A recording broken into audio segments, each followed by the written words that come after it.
Uma ótima noite para você, que Deus continue abençoando ricamente a sua vida. Eu, porque estou sozinho aqui. Nós como igreja, né? É melhor assim, nós como igreja, eu aqui, você aí onde você está nesse momento. Marcos Fidêncio, Deus abençoe sua vida, viu, querido? Ricamente, também a sua família. Nós vamos começar um breve período aqui de louvor ao nosso Deus, de culto ao nosso Deus e de uma rápida meditação na palavra do Senhor Jesus.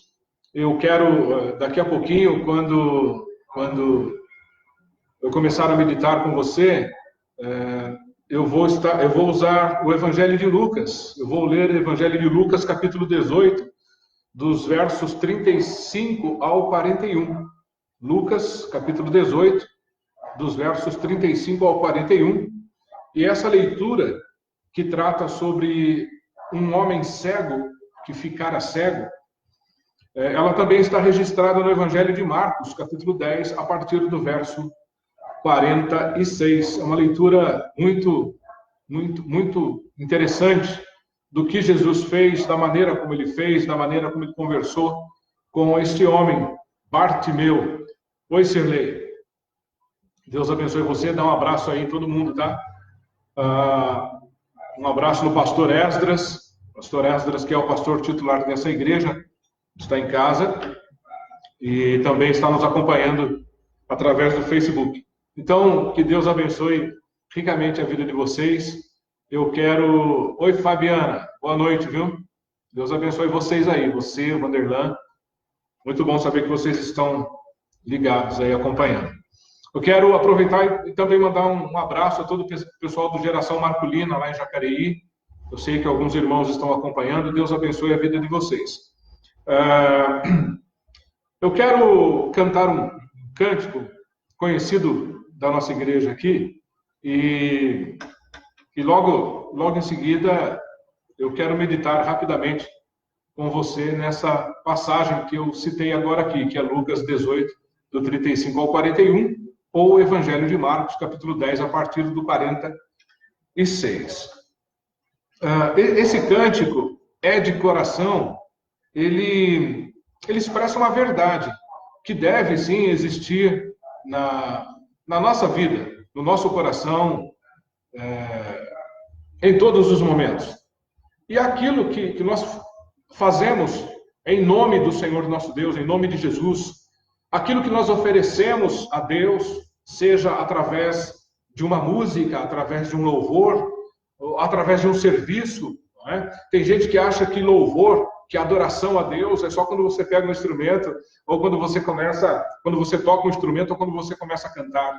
Na verdade, não.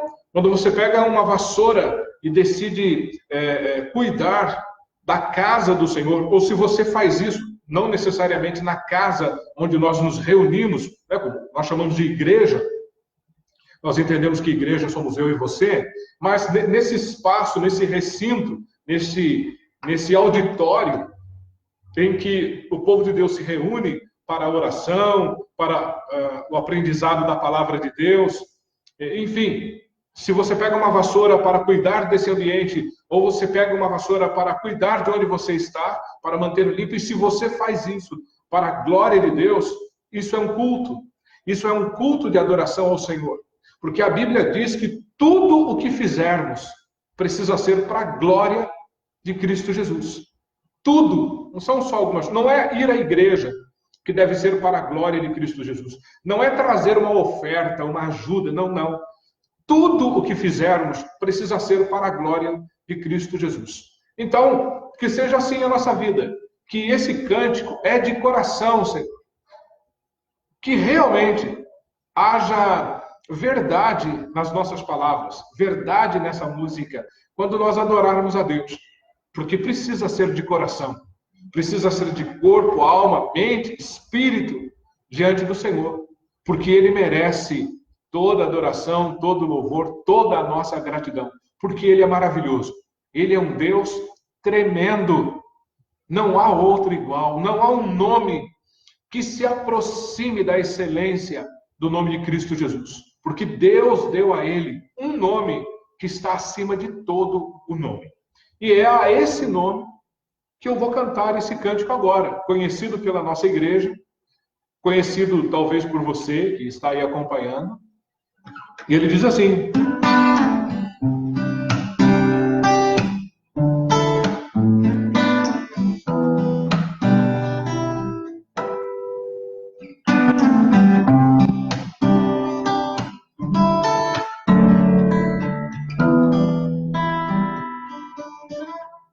como descrever, como explicar o amor que vai de leste a oeste, nunca mais vai terminar.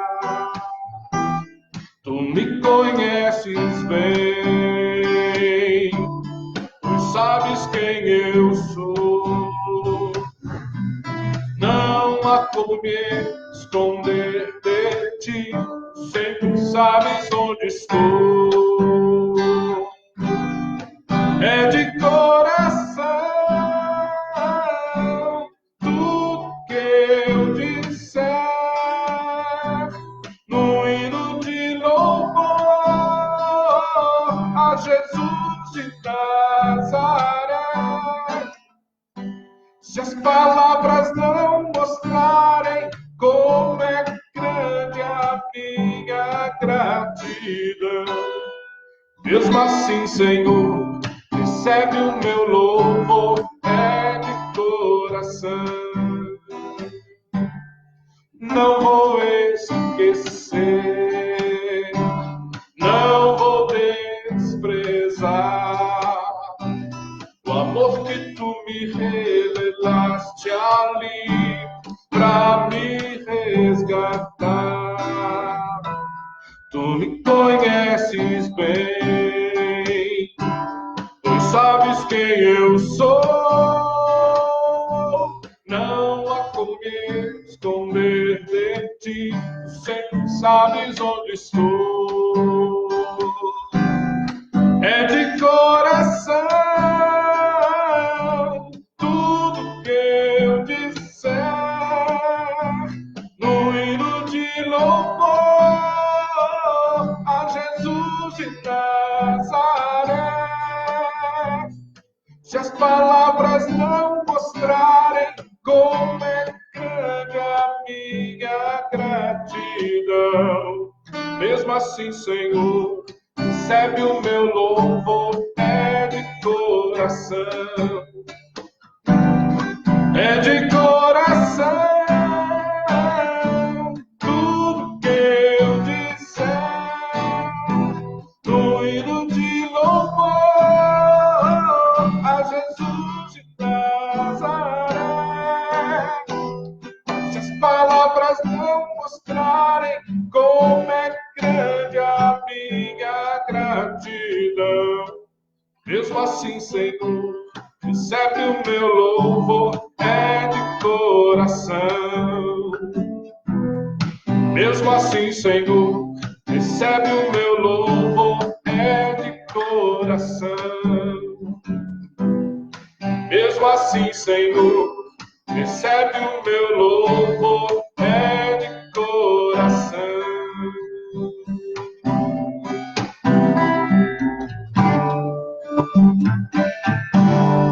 Que seja de coração tudo aquilo que nós apresentarmos a Deus, que tudo aquilo que fizermos ao Senhor seja verdadeiramente de coração.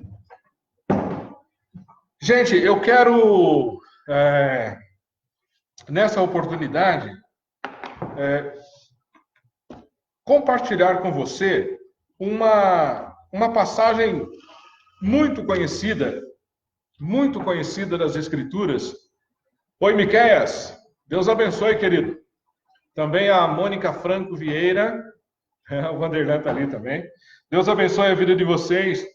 E nessa oportunidade, nesse tempinho, não é, que nós vamos ter aqui, eu quero olhar.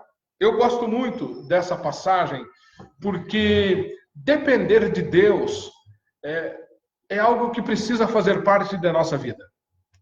Depender do Senhor é algo que precisa ter prioridade na vida, no coração do crente, no entendimento daquele que reconhece a Cristo como seu Senhor, como seu Salvador pessoal, como seu amigo, como seu melhor amigo.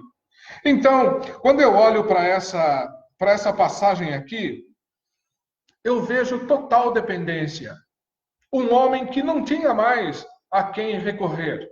Provavelmente, assim como aquela mulher Cirofenícia, que sofria de uma hemorragia, já havia gasto quase que todo o seu dinheiro procurando solução para o seu problema. Embora a Bíblia não nos mostre, não nos dê nenhum sinal de que esse homem houvesse procurado solução para o seu problema, para a sua cegueira. Afinal de contas, ele não havia nascido cego. Ele, por alguma situação, ele ficou cego. E ele declara isso para Jesus. Então, esse homem não tem mais a quem recorrer. Eu não sei se você já chegou num momento como esse, de não ter mais para quem pedir, não ter mais para quem levantar a mão pedindo socorro, pedindo misericórdia. Olha, me ajude, eu não tenho mais como resolver o meu problema, eu não tenho mais de onde tirar solução. Tudo que eu poderia ter feito, eu fiz. Todos os recursos que eu poderia ter buscado, eu busquei. Esse homem estava nessa situação. Não havia mais solução para ele.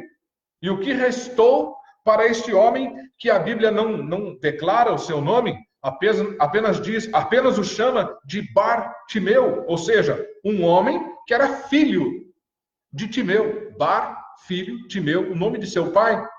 A Bíblia não menciona sequer o nome dele, mas deixa bem claro que ele era cego e era mendigo. Sabe por que este homem era mendigo? Não era necessariamente por causa da sua cegueira, não era por causa do seu problema que ele havia se tornado um mendigo. É porque a sociedade da época dava para um cego, para um surdo, para um louco, para alguém que havia sido expulso do seu país, ou para alguém que havia sido expulso da sociedade, o direito apenas de mendigar. E o cego era clássico isso. Era mendigo. Que tristeza! Além de não poder enxergar, o que fazia era mendigar. Um mendigo não gozava de respeito algum. Nem pela sociedade, muito menos pela sociedade, e também, por vezes, por parte de sua própria família. Porque a cegueira, nos dias de Jesus, ou até mesmo bem antes de Jesus, era tido como uma desgraça, um infortúnio, uma má sorte, um azar, um castigo dos deuses. Assim é que era entendido um homem cego. Bartimeu vivia essa situação. Além de sofrer na carne, além de sofrer no seu corpo as consequências de uma cegueira, tinha que mendigar. Era o que lhe sobrava. Era um direito que lhe era dado. O Código de Manu, depois você procura aí na internet, o Código de Manu, que foi editado 200 anos antes de Cristo, ele relata que se uma criança nascesse cego, ela poderia ser abandonada pelos pais numa mata qualquer. Seria fatalmente devorada por animais selvagens. Isso está registrado no Código de Manu. Queridos, a situação desse homem, Bartimeu, era triste de todos os lados. Não era tão somente humilhante por ser mendigo, mas era humilhante, era desprezível, era solitário, não recebia respeito por parte de ninguém. Se alguém o quisesse ajudar, o muito que aconteceria era dar a ele uma esmola. Se ele voltasse para casa, a situação não seria diferente. porque era um coitado, um imprestável, alguém jogado à própria sorte. Mas, num determinado dia, ele ouve um barulho, muitas vozes, muito som de conversas, e ele pergunta o que é que estava acontecendo. E as pessoas respondem a ele o motivo daquela agitação, daquele burburinho, de toda aquela conversa. E eu quero ler com você Evangelho de Lucas, capítulo 18, a partir do verso 35. O Evangelho de Lucas diz assim: quando ele, Jesus, ia chegando a Jericó, havia um cego sentado que mendigava à beira do caminho. Ouvindo passar a multidão, o cego perguntou de que se tratava. Disseram-lhe que Jesus, o Nazareno, ia passando. Então, ele começou a gritar: Jesus, filho de Davi, tem compaixão de mim. E os que iam à frente repreendiam-no para que se calasse. Ele, porém, gritava ainda mais: Filho de Davi, tem compaixão de mim. Jesus, então, parou e mandou que o trouxessem. Quando ele chegou, Jesus lhe perguntou: que queres que eu te faça? Ele respondeu: Senhor, que eu volte a ver, que eu possa voltar a enxergar, que eu possa ter a alegria de ver as coisas, o colorido, novamente, que eu possa retornar para dentro da minha casa, que eu possa voltar para a minha família, que eu possa ser outra vez inserido na sociedade. Senhor, eu preciso ver, para que eu goze de respeito novamente. As pessoas não me respeitam mais. Senhor, faça algo por mim que ninguém mais pode fazer. Dá-me a visão novamente, para que eu volte a ser um homem feliz, para que eu tenha motivos para sair da minha casa, para sair da rua, para sair da situação em que eu me encontro. Este homem, para a sociedade judaica, era simplesmente um ninguém.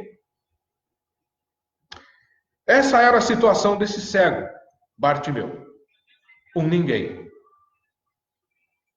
Alguém que não produzia mais nada para a sociedade. Gente, a questão do cego é tão interessante que quando nós encontramos um cego pela rua, a primeira coisa que nós sentimos dele é pena. Já percebeu isso? Quando nós olhamos um cego, nós sentimos pena, nós sentimos dó, compaixão, como se ele fosse um imprestável, como ele fosse um coitado, como se ele não pudesse produzir nada, como se ele não pudesse realizar nada. Se pensarmos assim, estaremos bastante enganados em relação a uma pessoa cega, porque um cego é capaz de fazer tudo, ou mais um pouco, do que eu e você, que temos boa visão, conseguimos fazer. A prova disso é visitarmos algumas empresas que dão trabalho, que acolhem profissionais cegos, porque eles são pessoas capazes.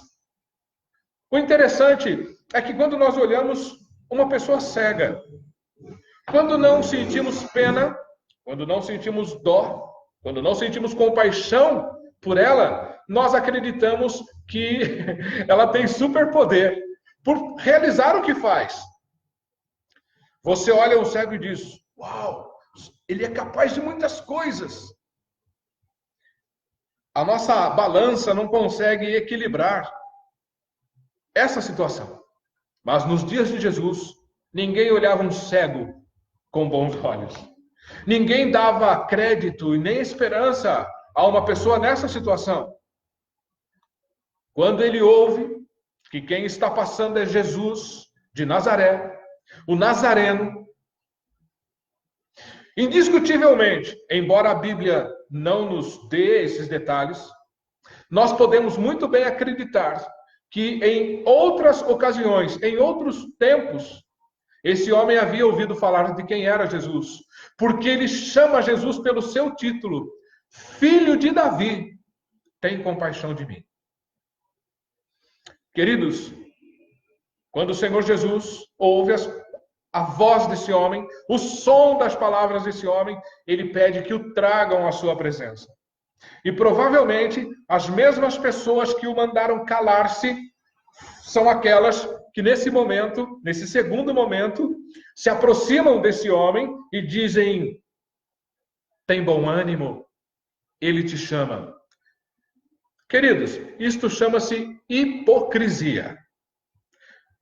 Se essas pessoas que nesse segundo momento se aproximam do cego e diz para que ele tenha ânimo, se essas pessoas forem as mesmas que o mandaram calar-se, estes são hipócritas. E infelizmente, por esse mundo afora, essa qualidade está sobrando. Mas esse cego vai à presença de Jesus e o Senhor faz a ele uma pergunta estranha. Que queres que eu te faça? Ora, se eu fosse cego e tivesse a oportunidade de ser colocado diante de Jesus, sabendo quem ele era, essa pergunta aos meus ouvidos seriam, no mínimo, estranhas. Que queres que eu te faça? Parece estranha, mas ela não é. É uma pergunta corretíssima, feita pelo Senhor Jesus. Sabe por quê?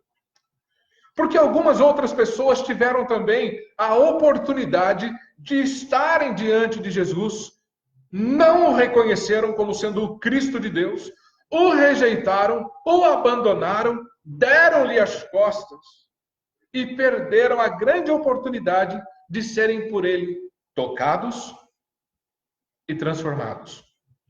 Um desses casos, talvez um dos mais conhecidos na história dos evangelhos, é o jovem rico. Aquele jovem que possuía muitas propriedades, respeitado, era um príncipe. Na cidade onde morava, ele se aproxima de Jesus, se ajoelha e diz: bom mestre, que devo fazer para herdar a vida eterna? Eu falei na semana passada que este foi nada mais, nada menos que um discurso dos mais pobres. Porque quando Jesus tocou naquilo que lhe mais interessava na vida daquele jovem, daquele homem rico, ele se entristeceu. Porque Jesus disse para ele: vai, vende tudo quanto tem. Do lucro você dê aos pobres, reparta com os pobres. Este homem se entristece, vira as costas para o Senhor e vai embora, porque era dono de muitas propriedades. E aquilo não cabia, não fazia nenhum sentido em seu coração. Dar o que possuía, vender o que possuía e o lucro distribuir com os pobres. Na verdade, era um discurso pobre demais. Este é um caso de uma pessoa que chegou diante de Jesus. E Jesus fez a este homem uma pergunta: por que me chamas bom? Se apenas Deus é bom. O homem não responde por que chama Jesus de bom. Quando o cego Bartimeu é colocado diante de Jesus, Jesus também lhe dirige uma pergunta: que queres que eu te faça? Meu querido, será que você já não esteve diante de Jesus e em seu coração ele lhe fez a mesma pergunta? O que você quer que eu faça? Qual o seu desejo? Qual a sua necessidade? O que você está precisando? Queridos, no nosso dia a dia, nós temos um péssimo hábito de que por qualquer razão, por qualquer motivo, nós dizemos assim: ai meu Deus do céu. Já percebeu isso? Isso, de acordo com a palavra de Deus, é usar o nome de Deus em vão. À toa, como se diz por aí. É chamar o nome de Deus sem nenhuma pretensão verdadeira, real ou sincera no coração. Pronunciamos o nome do Senhor simplesmente porque ele nos veio à boca. Mas digamos que você tenha, de fato, uma necessidade real. Que você precise do Senhor. E vamos supor também que o Senhor, por intermédio da sua palavra, venha até você e faça a mesma pergunta que fez para Bartimeu. Que queres que eu te faça? Qual a sua necessidade? Que dor é essa na sua alma? O que te perturba? Diante desta pergunta do Senhor Jesus, qual seria ou qual será a sua resposta? Se há alguma inquietação no seu coração, se algo lhe perturba, o Senhor Jesus, por intermédio da sua palavra, está lhe fazendo a mesma pergunta hoje. Que queres que eu te faça? Que queres que eu te faça? Diante da pergunta do Senhor Jesus, qual será a sua resposta? O que você tem para responder a Jesus agora, diante da sua palavra, registrada em Lucas, capítulo 18? Jesus pergunta àquele homem: que queres que eu te faça? E ele prontamente, imediatamente diz: Senhor, eu quero voltar a ver.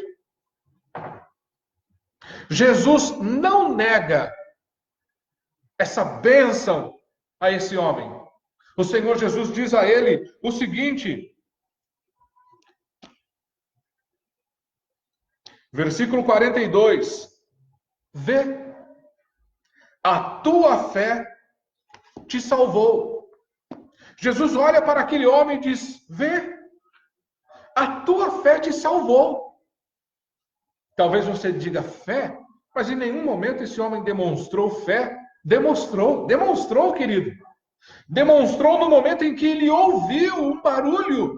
E ao perguntar o que estava acontecendo, alguém lhe disse, Jesus Nazareno está passando. Nesse exato momento, ele colocou em prática algo que ninguém poderia fazer com ele, ou por ele. Ele começou a gritar e a exclamar, dizendo, Filho de Davi, tem misericórdia de mim. Isso é fé. É manifestação de fé. Não havia solução nenhuma mais para esse homem, a não ser na pessoa do Senhor Jesus Cristo. E ele se atirou na direção desse homem, na direção de Jesus. Ele apostou tudo o que não tinha.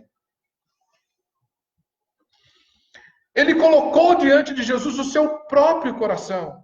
Ele se manifestou e disse, Jesus, filho de Davi, tem misericórdia de mim. O Senhor Jesus mudou a vida deste homem radicalmente. Jesus transformou a vida deste homem por completo. Por completo. Jesus mudou a situação desse homem. Jesus deu a ele o que ninguém poderia dar. Jesus ofereceu a este homem o que ninguém poderia oferecer. Querido, o nosso grande problema não é a nossa cegueira física. O grande problema do homem não são os seus olhos físicos. Mas o problema do homem é a cegueira espiritual em que ele vive. O homem natural crê em diversas coisas. O homem natural busca solução e resposta em muitas coisas. Quando, na verdade, a palavra de Deus diz que a resposta certa vem do Senhor nosso Deus. Quando você deveria buscar a resposta diretamente dos lábios do Senhor, por intermédio da sua palavra, você tem buscado recursos e solução para o seu problema em tantos caminhos. Quando o Senhor Jesus disse, Eu sou o caminho, a verdade em que você pode acreditar e a vida que você pode receber, porque é uma vida com abundância. Quando tudo isso está diante de nós, quando tudo isso está diante de você, você escolhe buscar resposta e solução para os seus problemas em quem não poderá ajudar. Em quem não poderá ajudar. Veja que interessante. Aqui no Brasil, existe um homem conhecido mundialmente. Chama-se Silvio Santos. Quem não conhece esse homem? Provavelmente o mundo inteiro o conheça. Veja bem, embora este homem seja um dos maiores empresários no nosso país, um dos homens mais ricos do nosso país, ele faz sempre uma pergunta interessante. Silvio Santos não é conhecido pelo dinheiro que tem, por ser o empresário que é, embora o conheçam assim, mas entre os brasileiros, Silvio Santos não é conhecido por isso. Mas a pergunta que ele faz é que o torna muito conhecido. E a pergunta comum desse homem é: quem quer dinheiro? Silvio pergunta isso quase que o dia inteiro. Quem quer dinheiro? Se eu e você nos dessemos ao trabalho, se decidíssemos por fazer uma pesquisa, sair às ruas da nossa cidade e começássemos a perguntar às pessoas: o que você deseja agora? O que você gostaria de pedir e receber agora? Gente, a grande chance é de que as pessoas entrevistadas responderiam dinheiro. Porque as pessoas acreditam que, tendo muito dinheiro, seus problemas serão todos resolvidos. Se estiverem tristes, ficarão alegres. Se estiverem doentes, poderão serem curados. Enfim, o dinheiro, segundo muitas pessoas pensam, é capaz de resolver todos os problemas da vida. Mas, se o Senhor Jesus se apresentasse a essas mesmas pessoas e dissesse: que queres que eu te faça? Se o Senhor Jesus se apresentasse à igreja e dissesse a ela: que queres que eu te faça? Se ele se apresentasse diante dos líderes cristãos, dos pastores, desde aquele mais simples do sertão ao pastor mais famoso da televisão, se o Senhor se apresentasse diante dessas pessoas e lhes perguntassem: que queres que eu te faça? Qual será ou qual seria a resposta que o Senhor ouviria? O que será que diríamos a Jesus se ele nos fizesse essa pergunta agora? Que queres que eu te faça? Senhor, eu preciso ser curado de uma enfermidade. Senhor, eu preciso de um emprego. Senhor, eu preciso de mais dinheiro para poder investir no trabalho. Senhor, eu preciso alcançar o sucesso. Eu preciso me formar. Eu preciso ter uma bolsa de estudos. Senhor, eu preciso que a solução na qual o Brasil está vivendo no momento seja resolvida, seja solucionada. Eu preciso voltar a abrir o meu negócio, a minha loja, a minha empresa. Se o Senhor perguntasse: que queres que eu te faça? Senhor, faça com que a igreja cresça.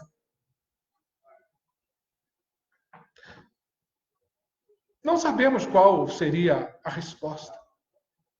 E provavelmente também não saberíamos qual seria a resposta correta. Este homem tinha uma necessidade. Ele precisava ver.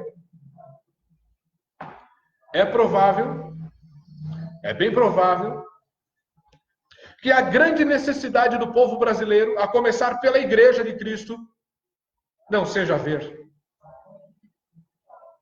Porque não se trata de uma igreja cega. Não se trata de uma população brasileira cega. É bem provável que, se o Senhor fizesse essa pergunta, nós ficaríamos surpresos com a resposta. O Senhor deseja realizar grandes coisas, coisas extraordinárias no meio do seu povo, a começar pelo seu povo, porque Ele tem promessa para isso. O Senhor tem promessa para a vida da igreja. E a igreja não são os prédios que agora estão fechados, mas a igreja somos eu e você. E o Senhor tem promessa para mim, o Senhor tem promessa para você. O Senhor não tem promessa de nos fazer pessoas ricas, talentosas, nem pessoas de sucesso. O desejo do Senhor é que o sirvamos com alegria. O Senhor Jesus uma vez disse: a minha comida e a minha bebida é fazer a vontade daquele que me enviou. Como a palavra de Deus diz que deve haver em nós o mesmo sentimento que houve também em Cristo Jesus, esse deve ser o desejo em nossa vida, em nosso coração como crentes. Quem dera pudéssemos responder para o Senhor, se Ele nos fizesse a pergunta: o que queres que eu te faça? Senhor, que eu deseje mais e mais que a minha comida e a minha bebida seja fazer a tua vontade. Quem dera pudéssemos responder de imediato: Senhor, meu maior desejo é agradar-te. Senhor, o meu maior desejo é te servir. Mas provavelmente a nossa resposta não seria essa. Porque assim como Marta estava tão ocupada em seus afazeres, e que foi a Jesus pedir a ele que repreendesse sua irmã Maria e pedisse a ela que a ajudasse na cozinha,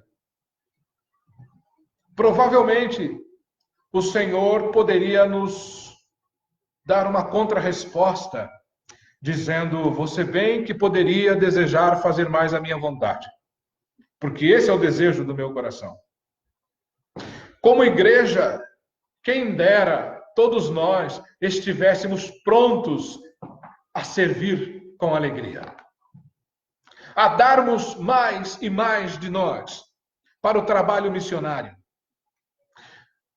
Para o trabalho missionário, ninguém precisa sair fronteira do Brasil, ninguém precisa ir para o estrangeiro. Nós fazemos missões onde nós estamos. Nós nos ocupamos com o evangelho onde nós estamos. Santa Branca é terra fértil para o evangelho. Santa Branca necessita do evangelho que transforma, que muda a vida do mais vil pecador, que tira o homem do poder do pecado, da escravidão do pecado e faz dele um grande homem nas mãos de Deus. Assim é em todas as cidades. Aonde nós estamos, o local onde nós estamos é um local fértil para o evangelho. E é por isso que nós devemos nos ocupar em compartilharmos o evangelho de Cristo Jesus. Porque essa é a vontade do Senhor para as nossas vidas. O Senhor Jesus se ocupou diariamente no cumprimento da missão a qual ele foi responsabilizado pelo Pai. E diante disso, ele disse: a minha comida, o meu prazer, a minha alegria é fazer a vontade daquele que me enviou. A palavra de Deus nos faz a pergunta hoje: o que queres que eu te faça? O que queres que eu te faça? Porque o Senhor nos ama.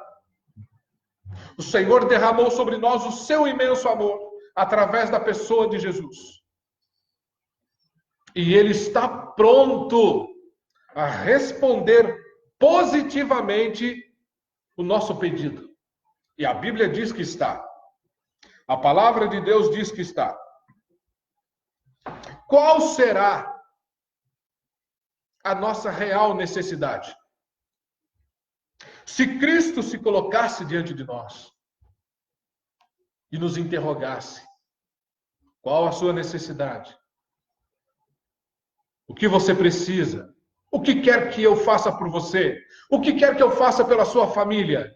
O que queres que eu faça pelo teu filho? Que queres que eu faça pela tua igreja?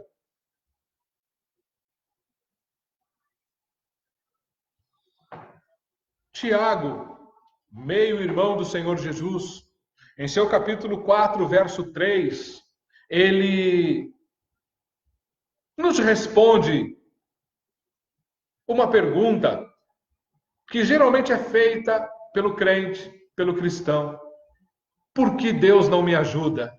Por que Deus não me responde? Por que Deus não me dá? Por que o Senhor não me abençoa? A resposta de Tiago, em sua carta, capítulo 4, verso 3, é: vocês pedem e não recebem, porque vocês pedem tão somente para que, ao receberem, gastem tão somente nos vossos prazeres. E para essa finalidade, Deus não dá. No entanto, em sua primeira carta, em sua primeira epístola, o apóstolo João nos dá uma resposta maravilhosa com respeito ao pedir a Deus e ele atender ao nosso clamor. Primeira epístola de João, capítulo 5, a partir do verso 14. Primeira epístola de João, capítulo 5, a partir do verso 14. 14 e 15, nós lemos o seguinte: e esta é a confiança que temos nele. Se pedirmos alguma coisa segundo a sua vontade, ele nos ouve. Se pedirmos alguma coisa segundo a sua vontade, ele nos ouve. Talvez você diga assim: mas ele só ouviu. Não há garantia nenhuma de que o Senhor Deus me dará aquilo que eu preciso. Pois muito bem. O versículo 15 diz assim: se sabemos que nos ouve, em tudo o que pedimos, sabemos que já alcançamos o que lhe temos pedido. Vou ler os dois versículos na sequência agora. E esta é a confiança que temos nele. Se pedirmos alguma coisa segundo sua vontade, ele nos ouve. Se sabemos que nos ouve em tudo o que pedimos, sabemos que já recebemos, já alcançamos o que lhe temos pedido. Nós não servimos a um Deus mesquinho. Nós não servimos a um Deus cruel. Nós servimos a um Deus de amor que nos corrige sim, nos castiga sim, porque nos ama. Nos castiga, nos corrige, por vezes duramente, para que ou nos mantenhamos no caminho correto, ou sejamos recolocados no caminho. O Senhor está pronto a nos abençoar. O Senhor está pronto a nos ajudar, a nos socorrer. E foi exatamente por isso que o Senhor Jesus perguntou àquele homem naquele dia: que queres que eu te faça? E o homem colocou a sua necessidade. E o Senhor Jesus lhe respondeu: vê, a tua fé te salvou. Não se preocupe com a sua fé. Se caso você chegou à conclusão de que não tenha fé suficiente para crer, porque o Senhor Jesus diz que ele está também interessado em aumentar a sua fé. Porque a fé vem do Senhor, não nasce no nosso coração. Ela vem de Deus. Porque fé é um dom perfeito. E Tiago escreveu dizendo: todo dom perfeito vem do alto, descendo do Pai das luzes, em quem não há sombra de variação, mudança nem sombra de variação. Que Deus abençoe ricamente a sua vida. Que Deus lhe dê uma semana na presença dele. E que nós possamos servir a Deus com mais intensidade, com mais dedicação, com mais vontade, com mais prazer, com mais excelência, ainda que cada um esteja dentro da sua casa por esses dias. Mas que o nosso coração esteja pronto a servir ao Evangelho de Cristo, ao Senhor, nosso Salvador, e também à causa da igreja. Que o Senhor te abençoe. Eu agradeço a cada um de vocês que estiveram comigo aí nesse tempinho. Estou vendo o Fábio Genovez ali, o Fábio está na França. Fábio, Deus abençoe ricamente a sua vida, parabéns pelo bebê que chegou, né? Deus abençoe mesmo. Ficamos muito contentes com isso. Eu vi as notícias, viu? Deus abençoe você, a Stephanie e todos os seus filhos, em nome de Jesus. Gente, muito obrigado por ter acompanhado esse breve tempo que nós passamos aqui e que a nossa vida seja uma vida dedicada ao Senhor. E que estejamos prontos a responder à pergunta do Senhor. Que queres que eu te faça? Que possamos responder com alegria, com fé, com confiança, porque servimos a um Deus vivo, a um Deus de amor, que está pronto a nos dar aquilo que lhe agrada. Se o nosso pedido estiver em conformidade com a sua vontade, ele há de nos enriquecer com toda sorte de bênçãos espirituais em Cristo Jesus. Que Deus abençoe você em nome de Jesus. Boa semana e até, quem sabe, durante a semana aí a gente possa se encontrar para compartilharmos a palavra de Deus, para meditarmos a palavra do Senhor também. Grande abraço, Deus abençoe você, em nome de Jesus.